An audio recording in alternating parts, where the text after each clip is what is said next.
এটা কি পরেছ তুমি আরজু? বারান্দার এক কোণে দাঁড়িয়ে শাড়ির কুচি ঠিক করছিলাম। হঠাৎ কারোর গলার স্বর শুনে পিছনে ফিরে দেখি মিহির ভাই বারান্দার শেষ প্রান্তে দাঁড়িয়ে আছেন। তার ছোট ছোট চোখ দুটি কুঁচকে আছে, সেই সাথে কপালে সামান্য ভাঁজ পড়েছে। পরনের সাদা পাঞ্জাবিটার বুকের উপরের কয়েকটি বোতাম খোলা, ফলে তার লোমশ বুকের অনেকটাই দেখা যাচ্ছে। আমি দ্রুত তার থেকে দৃষ্টি সরিয়ে নিলাম। তিনি হেঁটে আমার কাছে এগিয়ে এসে বললেন, কালো রঙের শাড়ি পরেছ কেন? আমি আস্তে করে জবাব দিলাম, আম্মা শাড়ি পরতে বলেছিল তাই পরেছি। কালো রঙের ছাড়া অন্য রঙের শাড়ি ছিল না? এটাই কেন পরতে হলো তোমাকে? মিহির ভাইয়ের ধমকে ঘাবড়ে গিয়ে তার কাছ থেকে কিছুটা দূরে সরে দাঁড়ালাম। নিজের অজান্তেই নাকি ইচ্ছে করে তিনি আমার খুব কাছে এসে দাঁড়ালেন সেটা আমি বুঝতে পারলাম না। তিনি একবার আমার আপাদমস্তক চোখ বুলিয়ে নিয়ে বললেন, এমনিতে তোমার গায়ের রং ঘুটঘুটে কালো, তার উপর আবার কালো রঙের শাড়ি পরেছ। এখন তোমাকে দেখতে ঠিক কিসের মতো লাগছে জানো?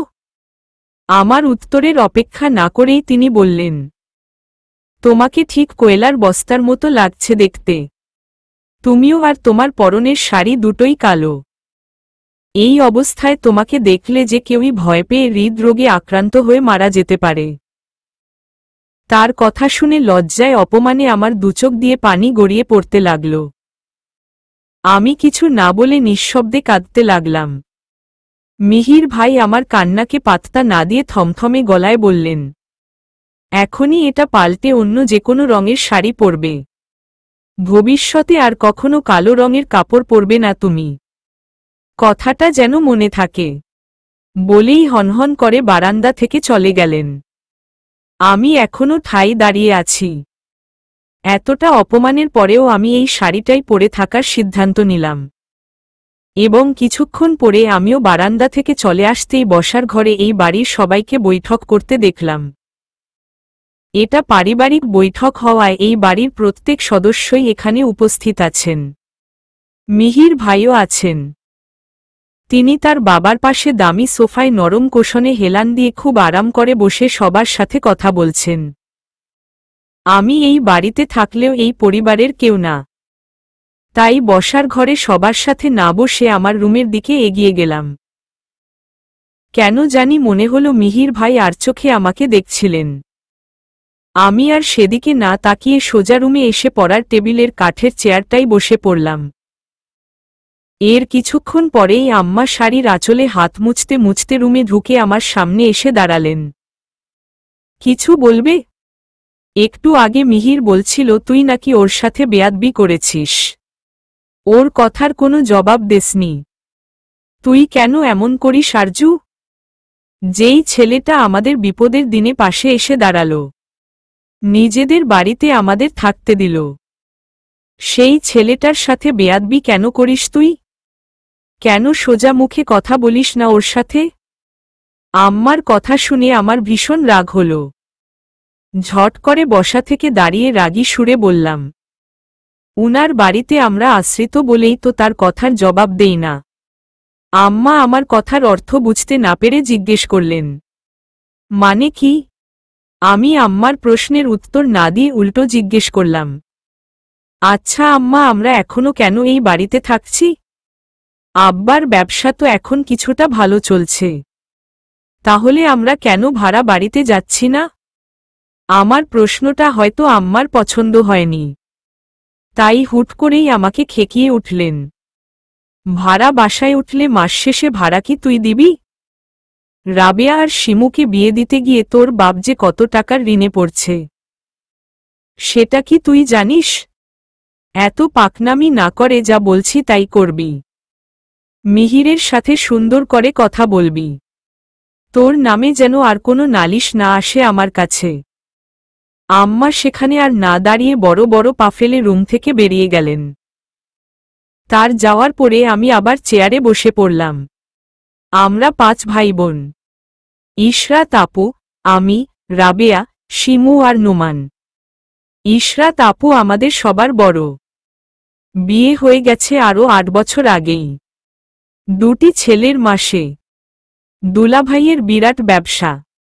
এরপর আমি গত বছর সমাজবিজ্ঞানে মাস্টার্স পাশ করেছি। নোমান আমাদের সবার ছোট আর একমাত্র ভাই। ও এইবার এসএসসি পরীক্ষার্থী। পড়াই ভীষণ অমনোযোগী সে। সারাক্ষণ শুধু ব্যাট বল নিয়েই পড়ে থাকে। ক্রিকেট ওর প্রিয় খেলা। ওর ধ্যানজ্ঞান সবই সেই ক্রিকেট খেলা। রাবেয়া আর শিমু দুজনেই আমার ছোট। বছর দেড়েক আগে ওদের দুজনেরই এক আয়োজনে বিয়ে হয়ে গেছে। বড় বোন রেখে ছোট 2 বোনের বিয়ে। সমাজে আমাদের নিয়ে মানুষ ছি ছি করতে শুরু করেছিল, কিন্তু আমি আম্মা আর আব্বাকে সেসবে কান দিতে নিষেধ করে দিই। আমার ছোট বোনদের আমার আগে বিয়ে হলে তাদের কি সমস্যা, যেখানে আমার নিজের কোনো আপত্তি নেই। মূলত রাবেয়া আর শিমুর বিয়ে দিতে আমি আম্মা আব্বাকে রাজি করিয়েছিলাম। কালো বলে আমার বিয়ে হচ্ছিল না। শুধু কালো না, বিদঘুটে কালো আমি। আমার মাথার চুলের রং আর শরীরের চামড়ার রং এক, যার দরুন পাত্রপক্ষ আমাকে পছন্দ করে না। কেই বা আর এমন অসুন্দর মেয়েকে বিয়ে করতে চায়? সবাই যে সুন্দরের বিলাসিট। এইদিকে আমার বয়সও দিন দিন বেড়ে যাচ্ছিল। সেই সাথে ছোট বোন দুটিও বিয়ের উপযুক্ত হয়ে উঠছিল। একসাথে 3 মেয়ের বিয়ের বোঝা আব্বার কাঁধে ছিল, যার ওজন প্রায় পাহাড় সম ঠেকছিল তার কাছে। তাই আমি আব্বাকে রাজি করিয়ে সেই ওজন কিছুটা কমানোর চেষ্টা করি। রাবেয়া আর শিমু দেখতে সুন্দর আর ওদের গায়ের রং ফর্সা, তাই ওদের বিয়ে দিতে আব্বার কোনো কষ্টই পোহাতে হয়নি। এক আয়োজনে দুজনকে একসাথে বিয়ে দেওয়ার বুদ্ধিটাও আমারই ছিল। বিগত কয়েক বছর যাবৎ আমরা আর্থিক সংকটে ভুগছিলাম বলে আব্বা আমার বুদ্ধিটাকে পরামর্শ হিসেবে নিয়ে কাজে লাগালেন। দুজনের বিয়েই এক অনুষ্ঠানেই সেরে ফেললেন। এতে খরচ আর সময় দুটোই সাশ্রয় করা গেল। ওদের দুজনের বিয়ের পর আমার জন্য বিয়ের সম্বন্ধ আসা একবারেই বন্ধ হয়ে গেল। অন্যদিকে আব্বার ব্যবসাও খুব নাজুক অবস্থায় চলছিল। তার উপরে রাবেয়া আর শিমুর বিয়ের জন্য আব্বা অনেক টাকা ঋণ করেছিলেন, যার সুদও ছিল অনেক বেশি। মাসে মাসে সেসব সুদের টাকা পরিশোধ সহ সংসার খরচ সামলাতে আব্বা হিমশিম খাচ্ছিলেন। সব মিলিয়ে আমরা যখন হাবুডুবু খাচ্ছিলাম, তখনই আমাদের 3 রুমের ছোট বাড়িটি বিক্রি করে দিয়ে সব দেনা শোধ করে দিয়ে আব্বা আমাদেরকে নিয়ে এই বাড়িতে এসে ওঠেন। মিহির ভাই নাকি আব্বাকে জোর করেছিলেন তাদের বাসায় এসে থাকতে। আব্বাও তখন বাড়ি বিক্রি করে দিশেহারা হয়ে পড়েছিলেন। কোথায় থাকবেন কিছুই বুঝতে পারছিলেন না। বাড়ি ভাড়া নিলে প্রতি মাসে ভাড়াও তো ঠিক মতো দিতে পারবেন না। তাই উনার প্রস্তাবে খুশিমনে রাজি হয়ে গেলেন। এরপর আমাদের নিয়ে এই বাড়িতে থাকতে চলে আসেন, তাও প্রায় 9 মাস আগে। 11 তালা ভবনের 4 তালার পুরো ফ্ল্যাটটি মিহির ভাই কিনে নিয়েছেন। আমাদেরকে এই ফ্ল্যাটের 2টি রুম থাকার জন্য দিয়ে দেওয়া হয়। একটাতে পার্টিশনের ব্যবস্থা করে একপাশে আব্বা আর আম্মা আর অন্য পাশে নোমান থাকে, আর একটাই আমি থাকি। বাকি পুরো ফ্ল্যাট নিয়ে মিহির ভাইয়ের পরিবার থাকেন। এখানে আসার পরই আমরা বুঝতে পারি মিহির ভাই ছাড়া তার পরিবারের আর কেউই আমাদের তাদের সাথে থাকাকে পছন্দ করেন না। কিন্তু আর কোনো উপায়ন্তর না থাকায় অনেকটা নিরুপায় হয়েই আমরা এখানে থাকতে বাধ্য হই। অনেক কিছু দেখেও দেখি না, শুনেও শুনি না। নিজেদের অসহায়ত্বকে মেনে নিয়ে দাঁতে দাঁত চেপে তাদের কখনো পরোক্ষভাবে কখনো বা প্রত্যক্ষভাবে করা অপমানগুলো হজম করতে থাকি। কিন্তু সবকিছু মানিয়ে নিলেও একটা বিষয় কিছুতেই মেনে নিতে পারছি না আমি। আর সেটা হলো আমাকে করা মিহির ভাইয়ের অপমানগুলো। বিনা কারণে যখন তখন আর যেখানে সেখানে আমাকে অপমান করেন তিনি। আমার গায়ের কালো রং নিয়ে তুচ্ছতাচ্ছিল্য করেন, অথচ তার গায়ের রংও কালো। সাদা পাঞ্জাবিতে তাকেও তো দেখতে ভয়ঙ্কর লাগছিল, কিন্তু আমি তো কখনো তাকে যাচ্ছে তাই বলে অপমান করি না, কটু কথা শোনাই না। নাকি আমাদেরকে তাদের বাড়িতে থাকতে দিয়েছেন বলে সেটার প্রতিদান আমাকে অপমান করে নিচ্ছেন তিনি? আপু, নোমান ক্রিকেট খেলে বাড়িতে ফিরে ব্যাট কাঁধে নিয়ে সোজা আমার রুমে চলে এসেছে। তুই বাইরে থেকে ফিরে এসে ফ্রেশ না হয়ে এখানে কি করছিস? আমার 3000 টাকা লাগবে। কেন? ব্যাচের সবাই কক্সবাজার যাবে ঘুরতে। জনপ্রতি 7000 করে টাকা পড়েছে, কিন্তু আমি ক্যাপ্টেন হওয়ায় মাত্র 3000 টাকায় যেতে পারছি। 3000 টাকা তোর কাছে মাত্র লাগে? তুই এখন আর খুব ছোট নেই নোমান। সামনের মাসে তোর 17 বছর পূরণ হবে। এতদিনে তোর কলেজে ভর্তি হওয়ার কথা, কিন্তু তুই ক্রিকেট আর ঘোরাঘুরি নিয়ে মেতে থেকে অমনোযোগী হয়ে পড়াশোনায় পিছিয়ে যাচ্ছিস। আহাপু, এত প্যাচাল না করে টাকার ব্যবস্থা করো। আমার কিন্তু টাকাগুলো কালকের মধ্যেই চাই। নোমান আর আমার সামনে দাঁড়ালো না। যেভাবে ব্যাট কাঁধে নিয়ে এসেছিল সেভাবেই ব্যাট কাঁধে ফেলে বেরিয়ে গেল। আমার মন খারাপটা আরও কয়েকগুণ বেড়ে গেল। 3000 টাকা কালকের মধ্যে কোথায় থেকে জোগাড় করব? নোমানের জন্য খারাপ লাগছে। আব্বা আম্মার একমাত্র ছেলে হয়েও নিজের শখ আহ্লাদ পূরণ করতে পারছে না ও। আমাদের আর্থিক অবস্থা আগে এত খারাপ ছিল না। দাদুর বিশাল ব্যবসা ছিল, আর আব্বা ছিল সেই ব্যবসার একমাত্র উত্তরাধিকারী। ইশরাত আপা আর আমার ছোটবেলা খুব বিলাসিতায় কেটেছে। রাবেয়া আর শিমুও সেই বিলাসিতার কিছুটা পেয়েছে, কিন্তু নোমানের জন্মের পরই আব্বার ব্যবসায় দশ নামে। সেই রেশ ধরেই আমাদের আর্থিক অবস্থা দিন দিন খারাপ হতে থাকে। কিন্তু তাও আব্বা আর দাদু হতাশ হননি। তারা দুজনেই নিজেদের সবটা দিয়ে ব্যবসার হাল ধরেন, কিন্তু তারপরও শেষ রক্ষা হয় না। এক শীতের রাতে দাদু মারা যান। তার মৃত্যুতে আব্বা মানসিকভাবে খুব ভেঙে পড়েন।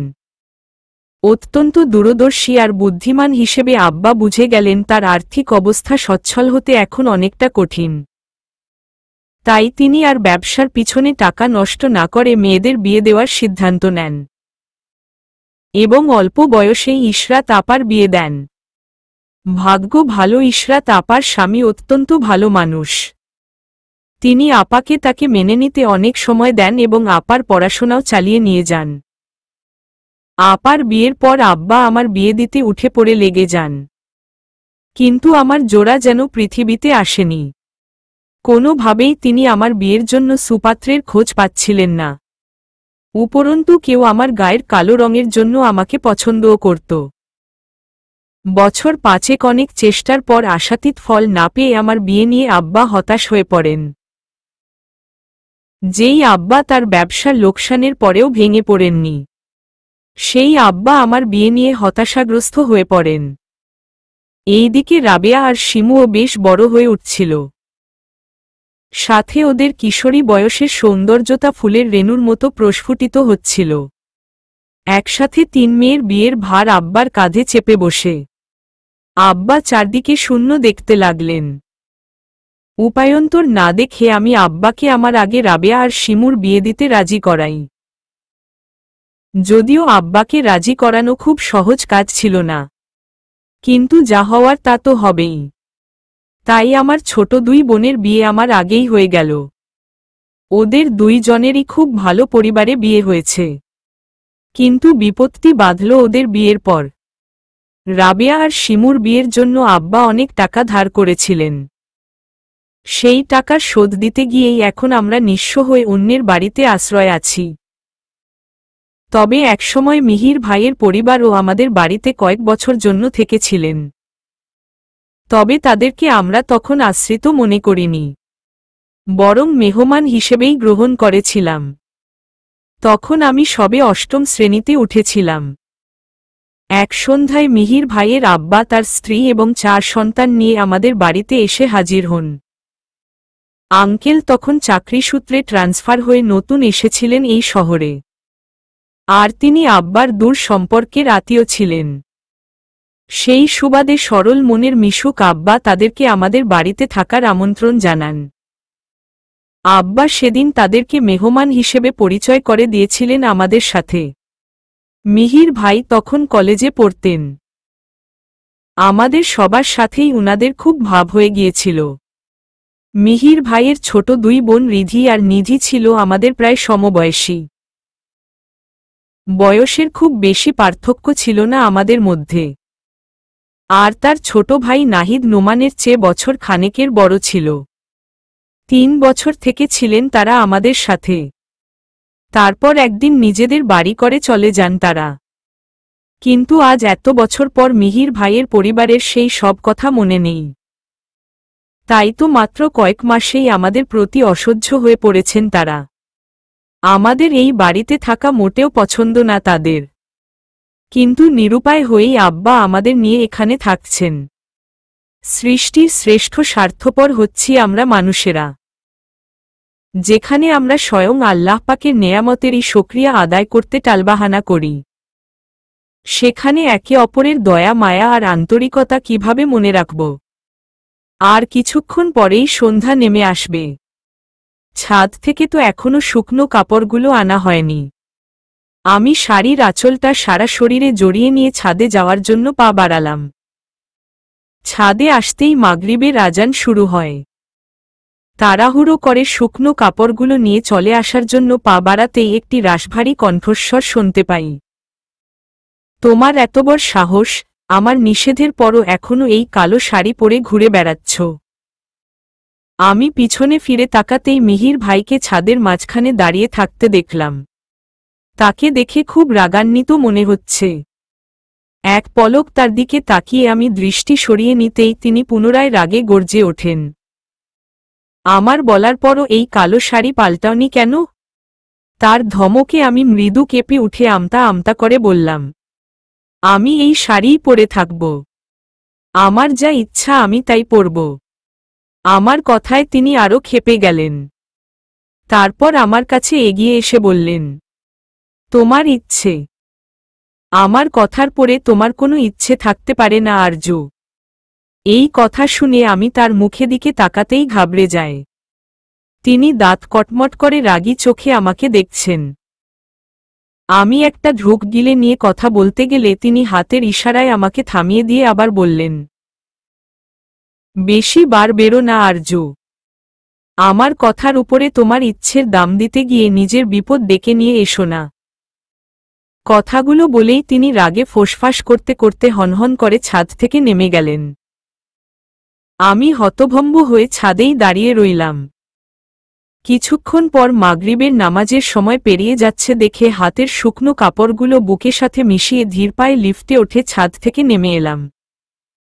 ঘরে এসে ঢুকতেই মিহির ভাইয়ের মায়ের সাথে দেখা হয়ে গেল।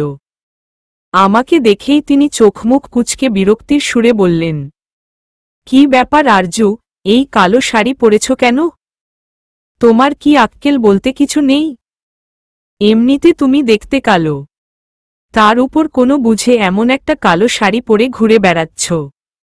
আরে এই ভরসন্ধ্যায় তোমাকে দেখে তো যে কেউ ভীষণ ভয় পেয়ে যাবে। আন্টি যে আমাকে অপমান করার জন্যই ইচ্ছে করে কথাগুলো বলছেন সেটা বুঝতে আমার অসুবিধা হলো না।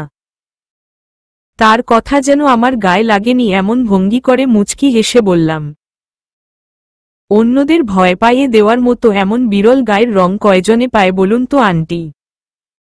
আমি তো নিজেকে ভীষণ ভাগ্যবতী মনে করি এমন একটা দুর্লভ গায়ের রং পেয়ে। বলেই মুখের হাসিটাকে আরও প্রশস্ত করলাম। আমি জানি আমার কথায় আন্টির গায়ে এখন আগুন লেগে যাবে। এবং হলোও তাই।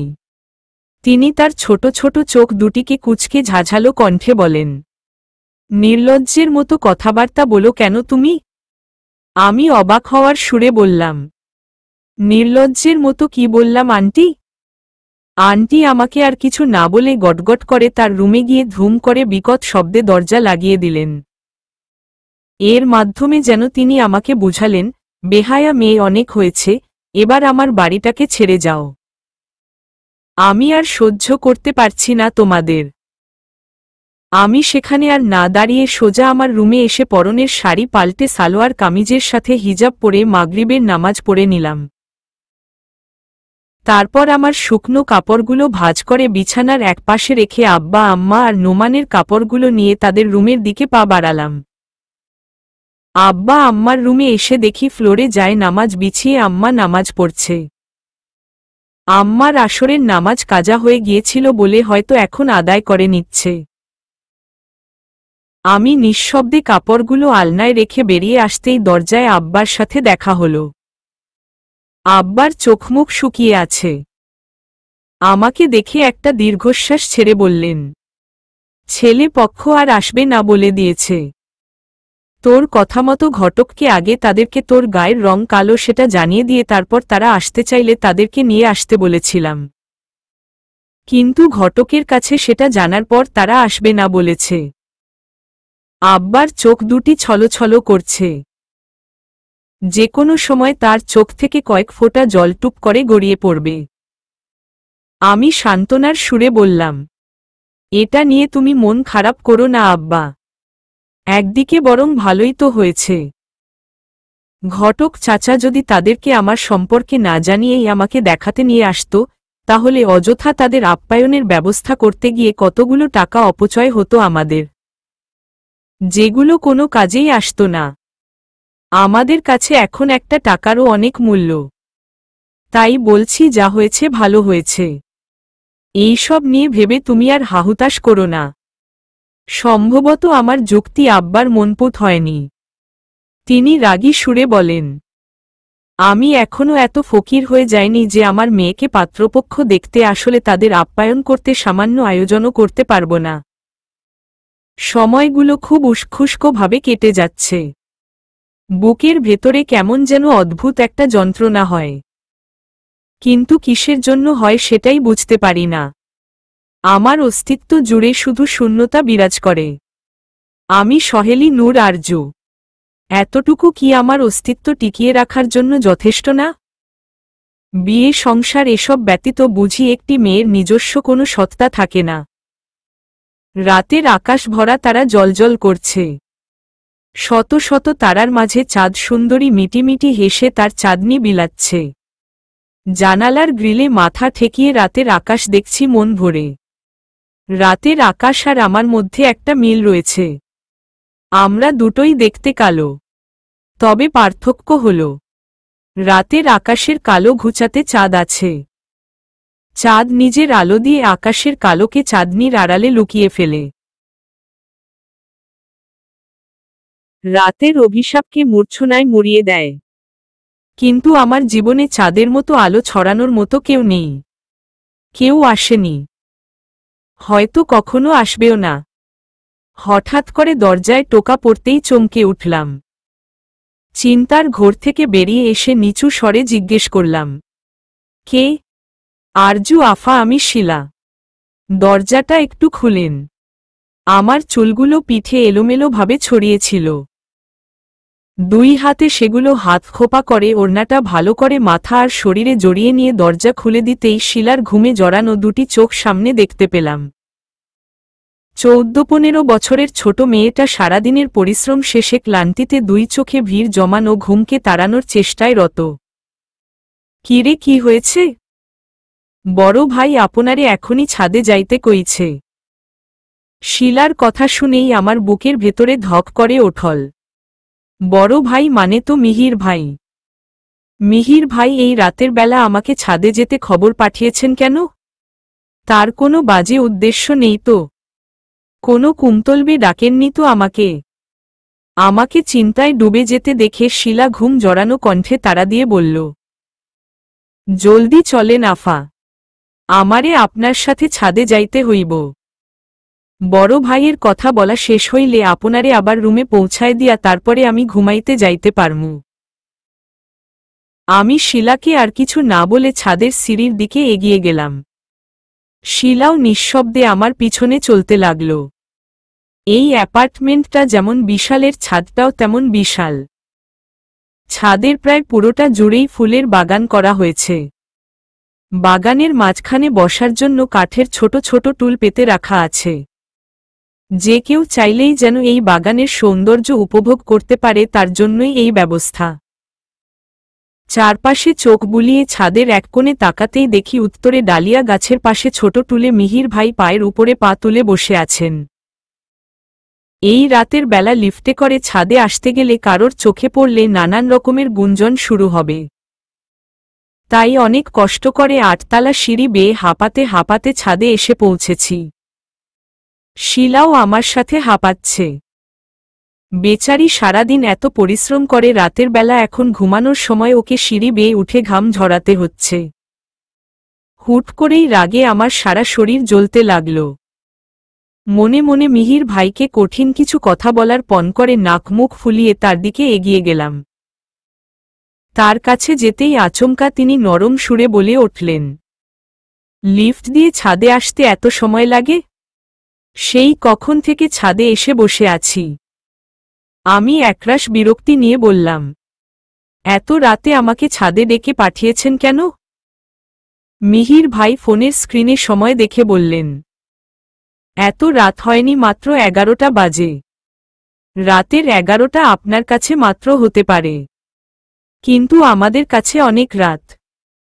এই কথায় মিহির ভাই চোখের ভ্রু জোড়া কুঁচকে আমার মুখের দিকে তাকিয়ে বললেন, আমাদের মানে? এখানে তুমি আর আমি ছাড়া আর কেউ আছে নাকি? শিলা ছাদের রেলিংয়ে হেলান দিয়ে বসে ঘুমে ঝিমুচ্ছে। আমি আঙুলের ইশারায় ওকে দেখিয়ে বললাম, মেয়েটা সারাদিন খাটে, তারপর এই রাতের বেলা যে একটু শান্তিতে ঘুমাবে আপনার জন্য সেটাও পারছে না। শিলাকে দেখে মিহির ভাই চমকে উঠে বলেন, ওই বোকাটাকে এখানে কে আসতে বলেছে? আপনি নিজেই বলেছেন। ওকে আমি তোমার সাথে আসতে বলিনি, শুধু তোমাকে ছাদে পাঠিয়ে দিতে বলেছি। তার কথা শুনে আমি হতবাক হয়ে গেলাম। আপনি ওকে এত রাতে আমাকে একা ছাদে পাঠাতে বলেছিলেন? বারবার এত রাত বলছো কেন? এখন মাত্র 11টা বাজে। আর তাছাড়া তুমি কোনো রূপসী নও যে তোমাকে একা ছাদে ডেকে এনে আমার কোনো বাজে উদ্দেশ্য পূরণ করব। এখানে ডেকে এনেছি তোমার বিচার করব বলে। আমাকে জিজ্ঞাসুক দৃষ্টিতে তার পানে চেয়ে থাকতে দেখে তিনি পুনরায় বলেন, তোমাকে বলেছিলাম কালো শাড়িটা পাল্টে অন্য কোনো কাপড় পরতে, কিন্তু তুমি সেটা না করে উল্টো বেয়াদবি করছো আমার সাথে। আমার কথার বরখেলাপ করেছ, আর তাই সেটার বিচার করতেই তোমাকে ছাদে ডেকে এনেছি। আমি বিস্মিত দৃষ্টিতে তাকে দেখছি। আপনি একজন অভদ্র লোক সেটা জানতাম, কিন্তু আপনি যে একজন অসভ্য লোকও সেটা এখন জানলাম। আমার কথা শেষ হতেই আচমকা মিহির ভাই আমার একেবারে কাছে চলে এসে আমার চোখে চোখ রেখে বললেন, অসভ্যের বদনাম যখন পেয়েই গেছি, তখন অসভ্যের মতন কাজটাও করে ফেলি। এই বলেই তিনি আমার মাথা থেকে খপ করে ওড়না ফেলে দিয়ে এক ঝটকায় চুলের খোপা খুলে ফেললেন। তার কাজে আমি বাকরুদ্ধ হয়ে গেছি। তিনি ধীরে ধীরে আমার আরও কাছে এগিয়ে আসলেন। আমি ভীরু চোখে তাকে দেখছি। কি করতে চাইছেন তিনি? রাতের আকাশ ভীষণ সুন্দর। সব সময় এত সুন্দর নাকি আজ হঠাৎ করে এমন অপরূপ লাগছে বুঝতে পারছি না। মনের মাঝে অচেনা এক অনুভূতি হচ্ছে। মৃদু হাওয়ায় শরীরে অদ্ভুত শিহরণ বয়ে যাচ্ছে। ডালিয়া গাছটা বাতাসে মৃদু দুলছে। চারদিকে ফুলের গন্ধে মৌ মৌ করছে। ফুলের গন্ধে নাকি পরীরা আকৃষ্ট হয়। যদি তাই হয় তবে কি এত ফুলের সৌন্দর্যে মোহগ্রস্ত হয়ে এই নীরব রাতে অপ্সরারা নেমে আসবে ছাদে? কথাটা মনে হতেই আমার হুঁশ হল।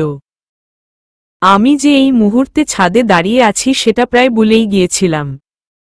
ভাবনার মায়া কাটিয়ে সাথে সাথেই আমি মিহির ভাইয়ের দিকে তাকালাম। তিনি আমার গা ঘেঁষে দাঁড়িয়ে অপলক দৃষ্টিতে আমার মুখের দিকে চেয়ে আছেন। তার চোখ দুটিতে অজানা এক কাতরতা বিরাজ করছে। কিসের আকাঙ্ক্ষাতে তার চোখ জোড়ায় এত আকুলতা খেলা করছে? তার হাত দুটো আমার খোলা চুলে ছুটে বেড়াচ্ছে। কি থেকে কি হচ্ছে কিছুই বুঝতে পারছি না। অদৃশ্য কোনো টানে ধীরে ধীরে আমিও তার চোখের মাঝে হারিয়ে যাচ্ছি। মনের গভীর থেকে কেউ বারবার বাধা দিয়ে বলছিল, নিজেকে সামলা আরজু। এই মায়ার জালে নিজেকে জোড়াস না। স্বইচ্ছায় এই বিষ পান করিস না। মনের বারংবার সতর্কতার পরেও আমি মিহির ভাইয়ের দিকে তাকিয়ে আছি। অজানা এক সুখের আবেশে আমার হৃদয়ে ঝড় উঠেছে। আমি ধীরে ধীরে মিহির ভাইয়ের প্রতি মোহগ্রস্ত হয়ে পড়ছি। আমার মন তখনও আমাকে এক নাগারে সতর্ক করে চলেছে, এটা যে মরীচিকা আর্য, কষ্টের পাহাড়। এটা এমন অনুভূতি যার যন্ত্রণা অনেক। এই পথে পা বাড়াস নে। মিহির ভাই একদম আমার গা ঘেঁষে দাঁড়িয়ে আছেন। তার আমার এতটা কাছে আসার পরেও আমি দূরে সরে যাচ্ছি না। তবে কি আমি তাকে আশকারা দিচ্ছি? আমার ভাবনাকে ভেদ করে চারদিকের মৌনতাকে শব্দের ঝংকারে আলোড়ন তুলে হঠাৎ করেই মিহির ভাই ডেকে উঠলেন। আরজ, হু, তোমার মুখে এত বড় বড় ব্রণ হল কিভাবে? রাতে কি ঘুমাও না? তার কথায় আমি সাথে সাথেই কিছুটা দূরে সরে গেলাম। এই মুহূর্তে তিনি এমন কিছু বলতে পারেন তা আমার ধারণার বাইরে ছিল। হুট করেই আমার আবার রাগ উঠে গেল, যেটা কিছুক্ষণ আগেও কোথায় যেন গায়েব হয়ে গিয়েছিল। আমি রাগী দৃষ্টিতে তার দিকে তাকাতেই তিনি নিঃশব্দে হাসতে শুরু করলেন। এই মেয়ে এমনভাবে তাকিয়ে আছো কেন? মুখের এমন দশা করেছ যেন কেউ তোমার সাথে 10 বছর প্রেম করার পর তোমাকে ছেকা দিয়ে চলে গেছে। এই বলেই তিনি এক হাতে পেটে ধরে হাসতে লাগলেন, যেন খুব মজার কিছু বলে ফেলেছেন। তারপর হাসতে হাসতেই বলতে লাগলেন, তুমি কালো বলেই তোমার গালের এই পাহাড় সম বিশাল সাইজের ব্রণগুলো চোখে পড়ে না। তার তাচ্ছিল্য আর অপমানে আমার চোখের কোণে পানি জমতে শুরু করেছে। ঝাপসা চোখে মিহির ভাইয়ের হাসি দেখছি আমি। স্পষ্টই বুঝতে পারছি আমাকে অপমান করে তার কথা না শোনার প্রতিশোধ নিচ্ছেন তিনি। আপনিও তো কোনো রূপকুমার নন, আমার মতোই কালো। মনে মনে ভাবলেও তাকে এই কথাগুলো মুখে বলতে পারলাম না। তার জ্বালাময়ী কথার চেয়ে তার হাসি আমার হৃদয় আলোড়ন সৃষ্টি করছে। টপ করে আমার চোখ থেকে কয়েক ফোঁটা পানি গড়িয়ে পড়ল। আমার চোখে পানি দেখে হুট করেই মিহির ভাই হাসি থামিয়ে দিয়ে অবাক চোখে চেয়ে রইলেন। হাতের উল্টো পিঠে আলতো করে চোখের পানি মুছে নিলাম। আর বেশিক্ষণ তার দিকে তাকিয়ে না থেকে আমি ফিরে হাঁটা শুরু করলাম। বড় বড় পা ফেলে দ্রুত সেখান থেকে চলে আসলাম। সিঁড়ির কিছুটা দূরে রেলিংয়ের সাথে হেলান দিয়ে শিলা গুটিসুটি হয়ে বসে ঘুমাচ্ছে। ওকে আস্তে করে ডেকে বললাম, চলে আয় শিলা। মেয়েটার ঘুম খুব পাতলা। আমার একবার বলার পরই ঘুম থেকে জেগে উঠল। তারপর হুট করে দাঁড়িয়ে পড়ল।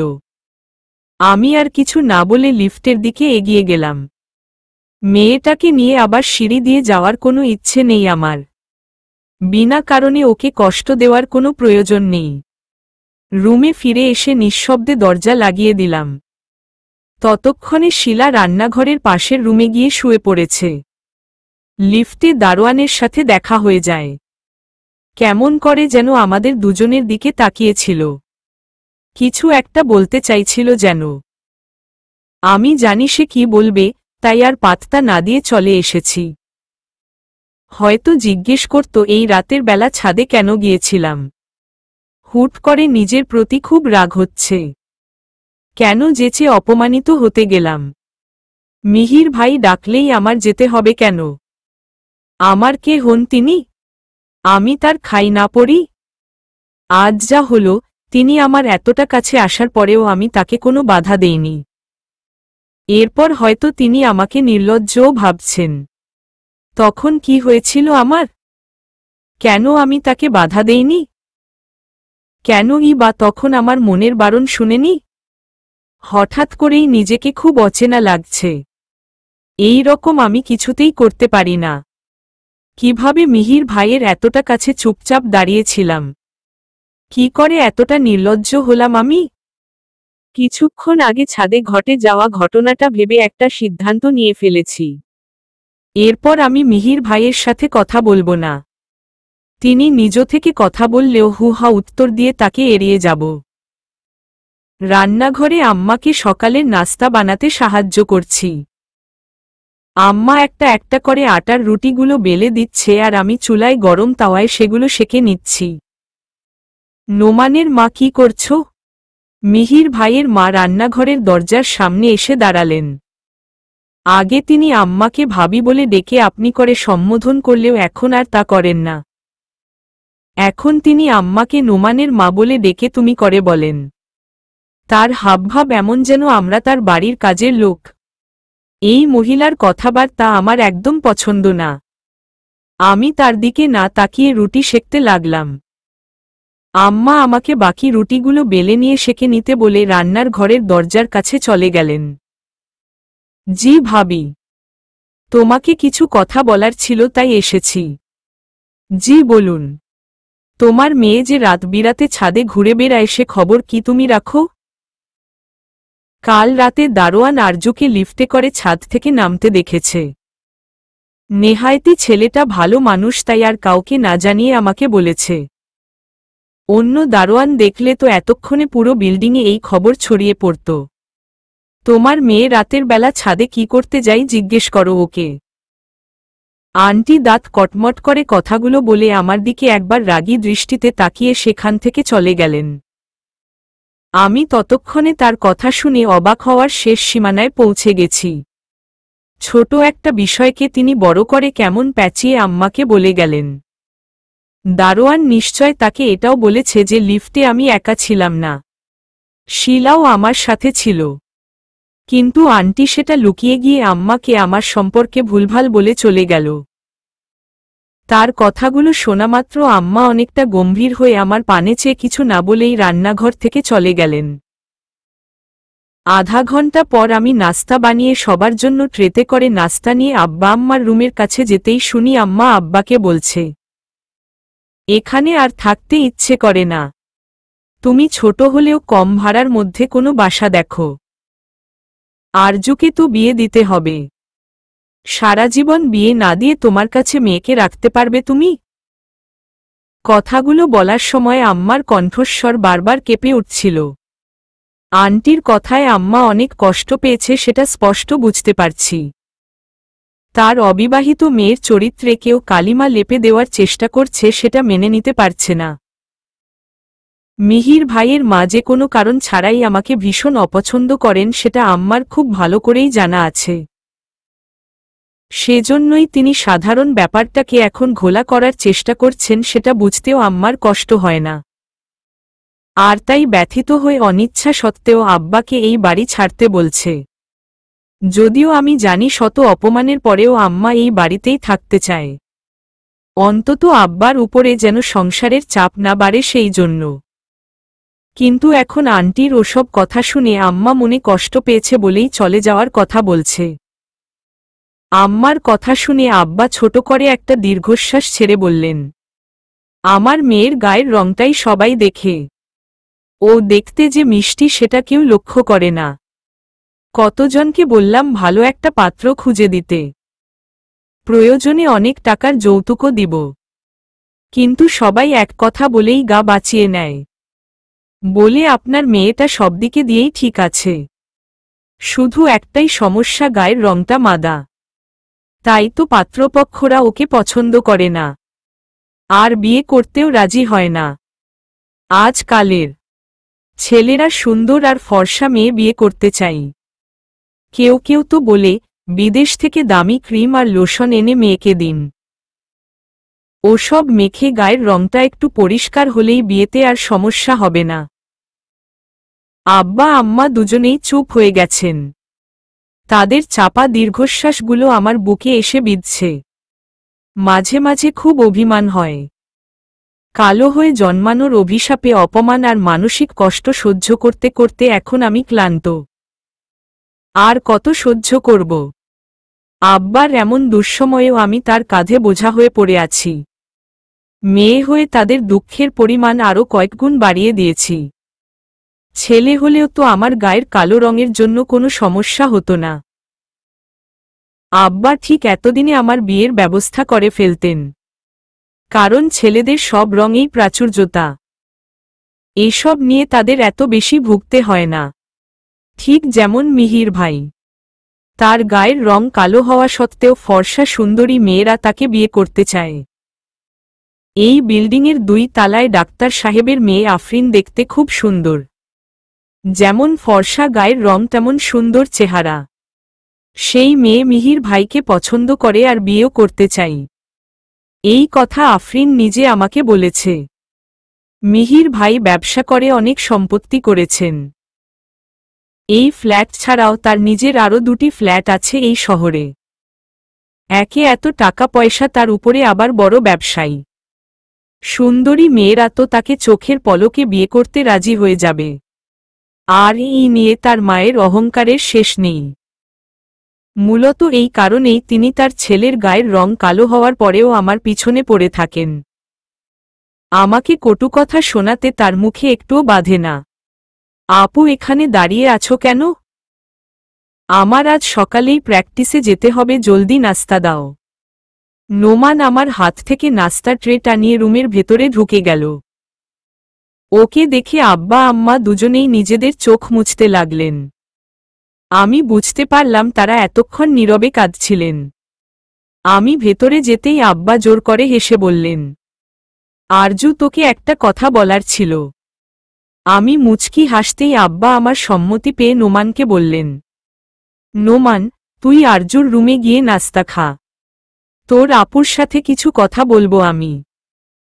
আব্বার কথায় নোমান মাথা নেড়ে সায় দিয়ে ট্রে থেকে একটা নাস্তার প্লেট নিয়ে চলে গেলে আব্বা আমার হাত ধরে খাটে তার পাশে বসালেন। তারপর কিছু একটা বলতে গিয়েও কি ভেবে যেন উসখুস করতে লাগলেন। কি বলবে আব্বা? আব্বা আমার মুখের দিকে তাকিয়ে আমতা আমতা করে বললেন, তোর জন্য একটা বিয়ের প্রস্তাব এসেছে। ছেলের ছোট একটা মুদির দোকান আছে। নিজেদের বাড়ি নেই, ভাড়া থাকে। আব্বাকে দ্বিধাগ্রস্ত দেখে শান্ত ভঙ্গিতে বললাম, তোমার পছন্দ হলে আমার কোনো আপত্তি নেই।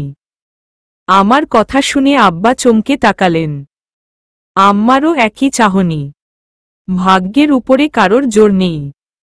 আর তাছাড়া যার সাথে আমার জোড়া লেখা আছে তার সাথেই বিয়ে হবে। আমার জন্য অনেক পাত্রই তো দেখলে, কিন্তু কেউই তো আমাকে পছন্দ করেনি।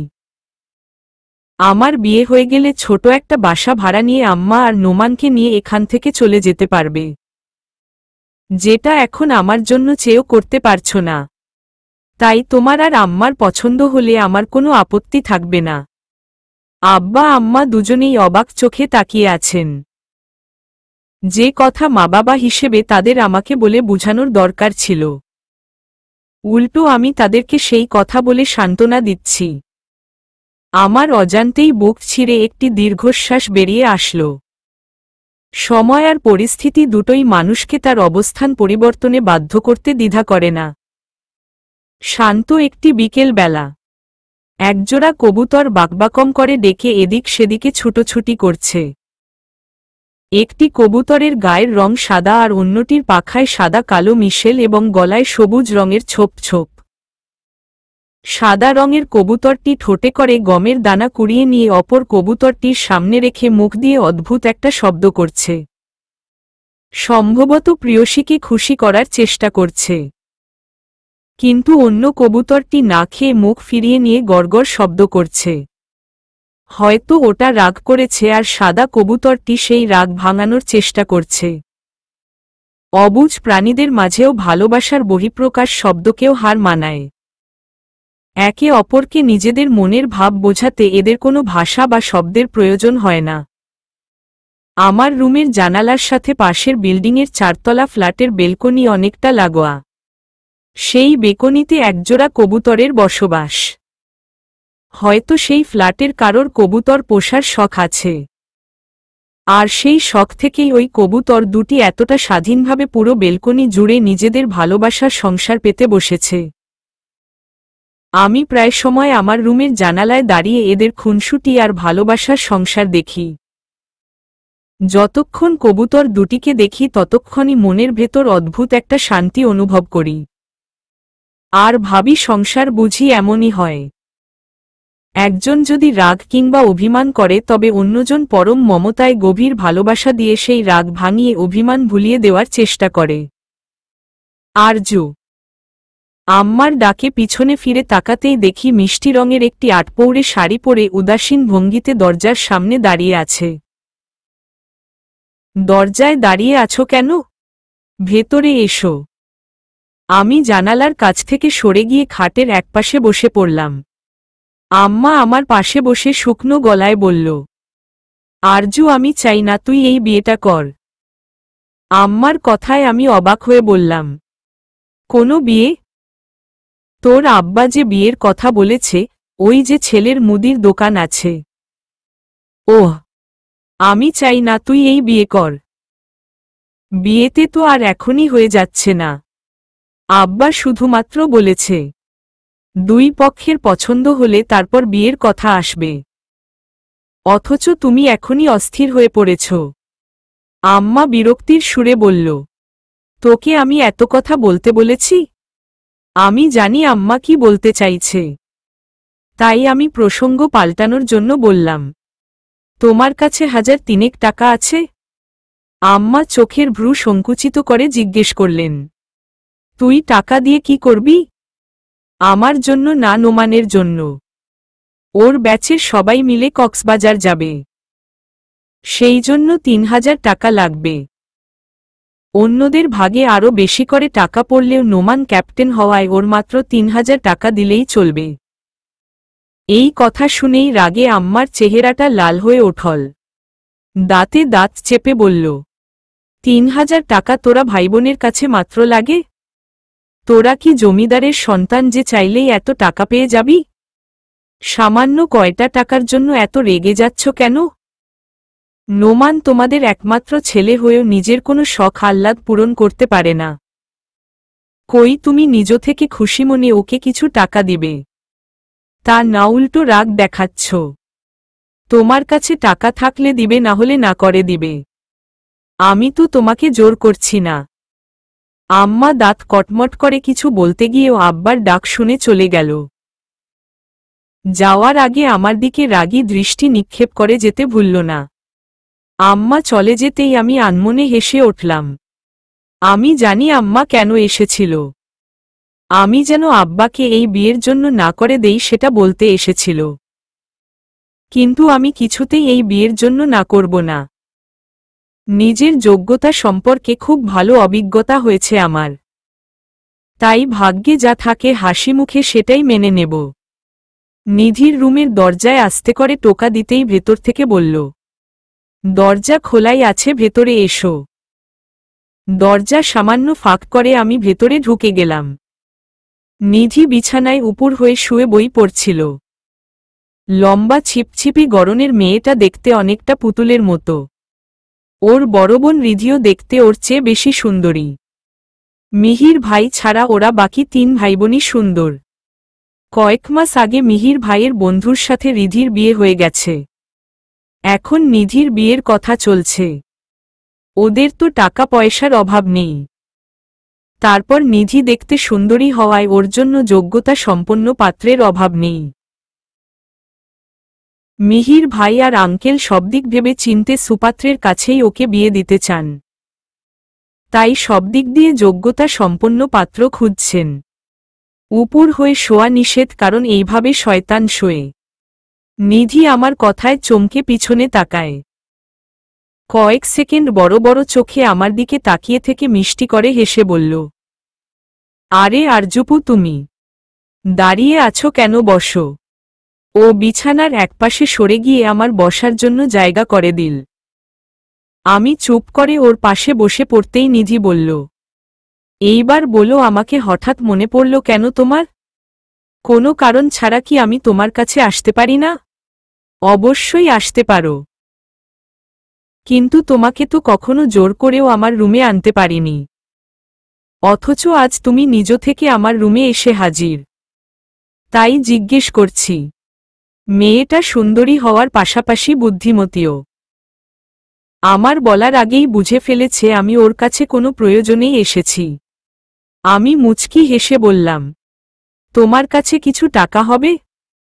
টাকার কথা শুনতাই ওর মুখ কালো হয়ে গেল। গম্ভীর সুরে জিজ্ঞেস করল, কত টাকা?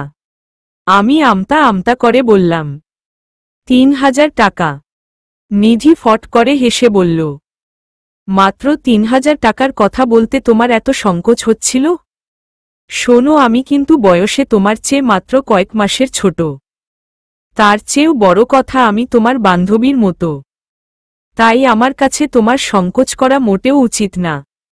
আমি কিছু না বলে চুপ করে রইলাম।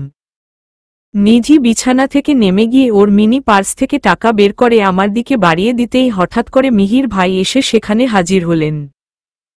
আমি তাকে দেখে নিধির হাত থেকে টাকাগুলো না নিয়েই দাঁড়িয়ে গেলাম। মিহির ভাই একবার আমার দিকে আরেকবার নিধির দিকে তাকিয়ে কিছু একটা ভেবে বললেন, নিধি বাবা তোকে ডাকছে, তুই এক্ষুনি যা। ঠিক আছে, আমি যাচ্ছি। নিধি আমার হাতে টাকাগুলো গুজে দিতে গেলে মিহির ভাই আবার বলেন, এইসব এসে করিস? আগে যা, বাবা কেন ডেকেছে সেটা শুনে আয়। তার কণ্ঠস্বর কেমন যেন রুক্ষ শোনাচ্ছে। নিধি আমার দিকে তাকালে আমি ইশারায় ওকে যেতে বললে ও রুম থেকে চলে গেল। ওর যাওয়ার পরে আমিও সেখান থেকে চলে আসতে চাইলেই মিহির ভাই খপ করে আমার হাত ধরে ফেলেন। আমি অবাক চোখে তার পানে তাকাতেই প্যান্টের পকেট থেকে তার ওয়ালেট বের করে আমার হাতে দিয়ে বলেন, নিধির কাছ থেকে টাকা নিতে লজ্জা না করলে আমার কাছ থেকে নিতেও লজ্জা লাগবে না তোমার। এই বলে তিনি আমার হাত ছেড়ে দিয়ে সেখান থেকে চলে গেলেন। রাগে আর অপমানে আমার সারা শরীর কাঁপছে। সেখান থেকে কোনো রকমে আমার রুমে এসে ধপ করে বিছানায় বসে পড়লাম। তার ওয়ালেটটাকে আমার দুই হাতের মাঝে পিষে ফেলতে লাগলাম। আমাকে একটু ধাতস্থ হওয়ার সুযোগ না দিয়েই মিহির ভাই হুড়মুড় করে আমার রুমে ঢুকে দরজা লাগিয়ে দিলেন।